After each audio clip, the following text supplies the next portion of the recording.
পুৱতিনিশাৰ নিয়ৰ টোপাটোপে খৰা নিৰিবিলি ৰাতিত ফেঁচাৰ চিঞৰে দুগুণে বহাই তোলে মনৰ বেমেজালি।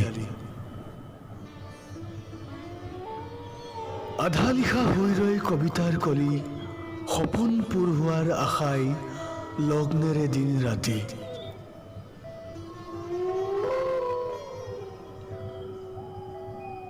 পুৱা হ'বলৈ আৰু কিমান বাকী, ৰাতিবোৰ দেখোন নাযায় নোপোৱাই। শীতল খেজেলিটি এনেকৈ আৰু কিমান কটা মোজাগৰি ৰাতি।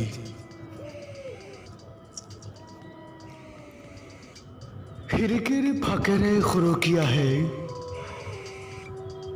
পিছ ৰাতি সেমেকা জোনজনীৰ কোমল পৰশে ছাতি। ভাবোঁ মই নীৰৱে নিৰলসভাৱে এই জোনজনীও বাৰু মোৰ দৰে অকলশৰীয়া নেকি? হয়তো হ'বও পাৰে।